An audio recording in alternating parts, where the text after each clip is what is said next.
Okay, we're here in Realm Depth 85. We're fighting the next Nether boss in the Arachnid Nest.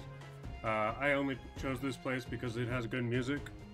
But this boss, we've changed up our squad a little bit, so I'm a little scared, but let's test it out. This is Nerlyx. He's got a bit of an attitude. He looks like an open, one of the eye monsters.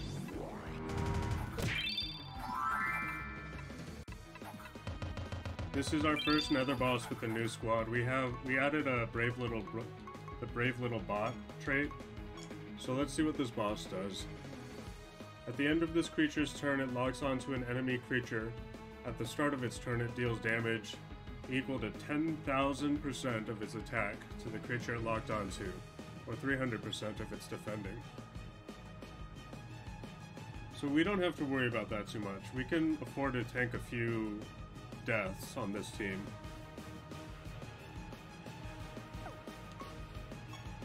I don't know if you can tell what creature it's locking onto. Maybe there's a debuff on one of my creatures. But let's look at all the monsters so we don't mess anything up.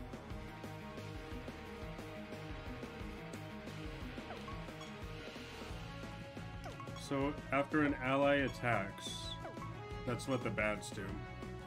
A little dangerous. So we should just kill the bats first, just to be safe. They're tanky. They're definitely tanky.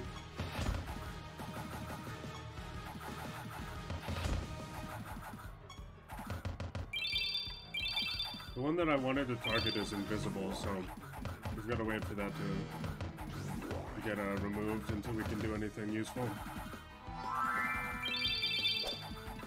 I turned off the animation where there's a red eye symbol. You said that marks the debuff, that marks the guy being targeted.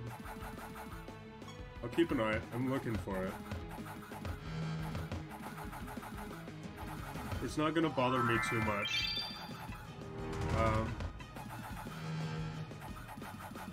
Let's see, we can...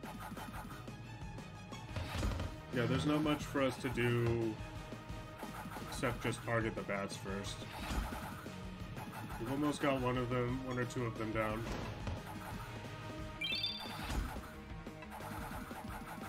I think we'll be just fine. We're doing a ton of damage. All it takes is a few turns and we get way off the ground. What I was saying is that we got the boss. That was easy enough. What I was saying is that I turned off animations for stat gain because we gained so many stats on our team. The enemies, we can still see their stat gain, but that was an easy enough fight. That was Nerlyx. If you're tuning in on YouTube, I just want to say thank you for tuning in. I'll see you at the next Nether boss. That one was easy enough. We'll see what the next one's like. Okay. Okay, hey everybody, we're back with Siralim Ultimate. We are on... I believe this is the 6th Nether boss. Excuse me if I've done the intro multiple times. We don't do these all in one day. It'd be quite a grind if we did. This guy's name is King Andrick. He looks like a lich to me. So we'll see what he's got for us. Yeah, he's definitely a lich. They've got all 4 horsemen, which is dangerous because they're going to be casting Apocalypse every round. They start with all 4 horsemen, that's pretty scary. It looks like he lost his horsemen though. Not all of them, but one of them. This is, I believe this is our second Nether boss with the new build. It's not as survivable, but it does more damage.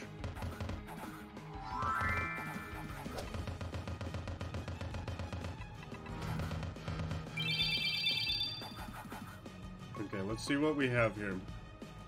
At the start of battle, this creature summons... The creature and its allies gain the 4 horsemen, and at the start of its turn it casts Rapture. He has 213,000 HP. Moderate stats. He's a spellcaster. That's not... They don't have mending, actually. Unless they cast mending, that ant doesn't do anything. That's a start of battle trigger. The Hound is probably the most dangerous other than the boss. I would say... Since the Hound still has all 4 horsemen, we'll target the Hound first.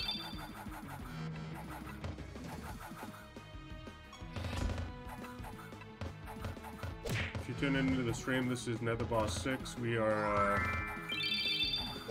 just starting this fight. Doesn't look too bad so far.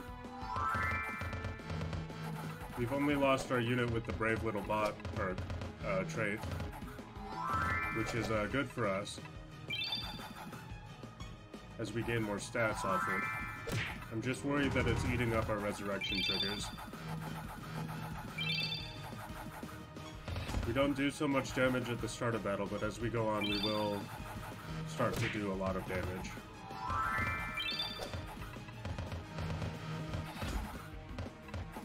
We're utilizing the resurrection triggers to keep our survivability up until our apocalypse traits, the 3-headed bird traits, scale us up. We are doing good damage now. We took out the ant. We've almost taken out the boss.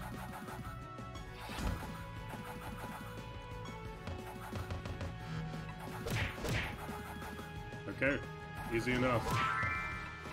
This is on difficulty 3. We've raised the difficulty twice.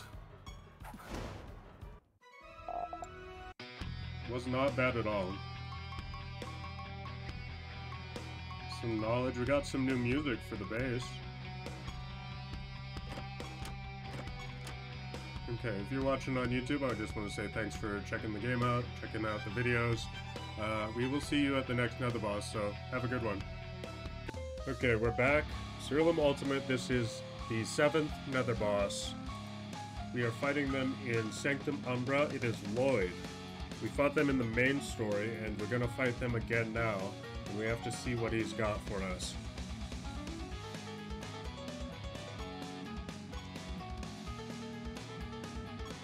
Okay, let's see what he's got. Okay, thankfully he didn't spawn one of his minions isn't a shield bearer, so we're gonna be able to do good damage to him. This is Sanctum Umbra, so there was a chance for a shield bearer to show up here. Thankfully not. The Raven Defiler is a little scary because he's got 2 liches with him. I believe that's the Raven that increases intelligence. I could be mistaken, but we will, as soon as we get a chance, we'll check out the abilities of all these units. Okay, that's not the right Raven, but it doesn't. That's good because it doesn't do much against us.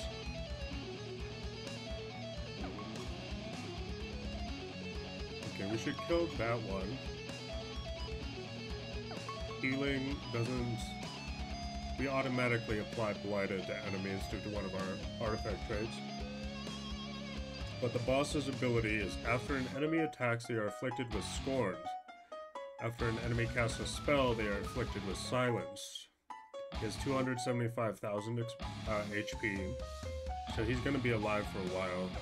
So we will just have to deal with that as it comes, but it shouldn't be so bad. This one's almost dead, we'll take care of it first.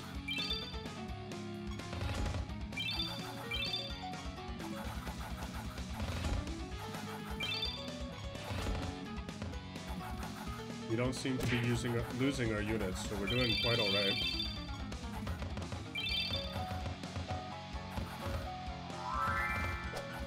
Just our unit with Bravely Inspired card, which we want to have killed as it gives stats to the rest of the team every time it dies. These guys are tanky, but only for the beginning of this battle. We'll do more damage as the fight goes on.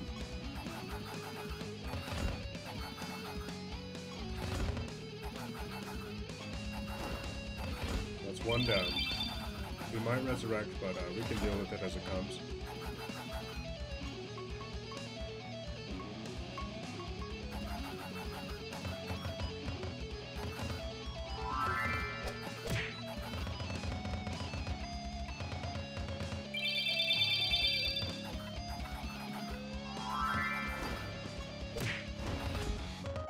Let's go. That's 2 down. We've got Loid down to 25% HP.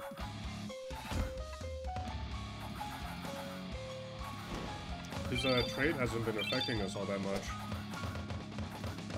We do have a debuff remover as one of our artifact traits. Every turn that unit takes, they remove debuffs. And we got him. It was easy. There's no problem on difficulty 3. That's 7 for 7. We have never lost to a Nether boss. Some good loot. Some good knowledge.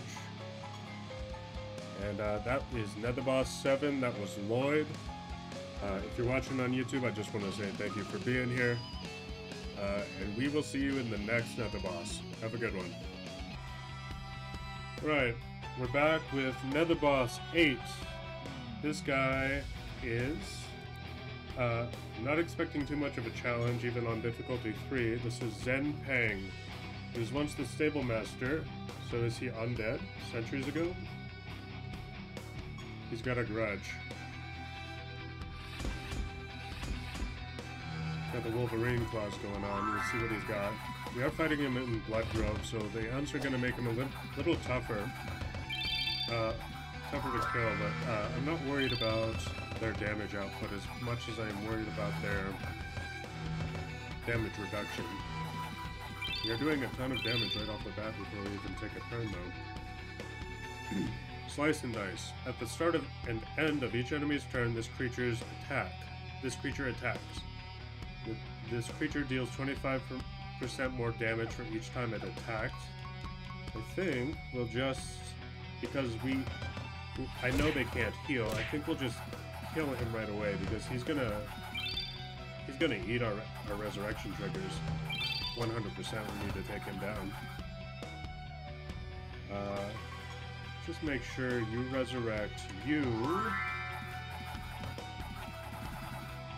And that'll resurrect the rest of our team.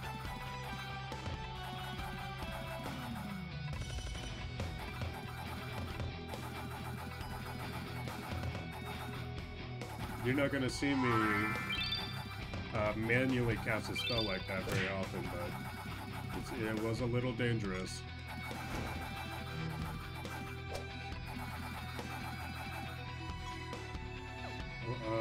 This is our Axers on macro.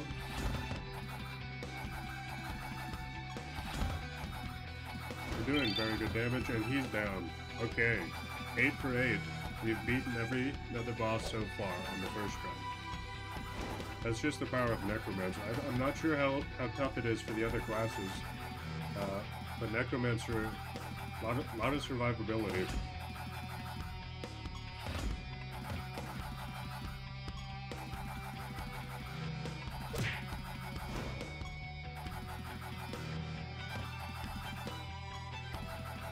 We are going to be ending the stream, at least temporarily, after this Nether boss. Oh, sorry, we're still live for YouTube. I completely forgot. But if you are watching on YouTube, I hope you can check out the stream. I'm slowly working my way through all the Nether bosses, and I hope to upload all 35.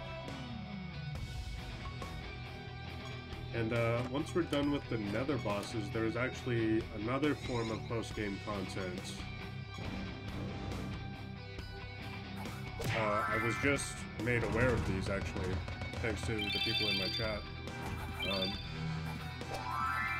Apparently, after you defeat all the Nether bosses, you can unlock the False Gods, which you unlock anointments, which give a huge power boost to you, from what I understand. Anointments allow you to... Oh, we need to... sorry, we need to end the YouTube video there. But, thank you if you're watching. Appreciate you watching. Hopefully, if you stay tuned, we'll be back with more Nether bosses and hopefully eventually False Gods. So, stay tuned for more post-game content. Thank you very much.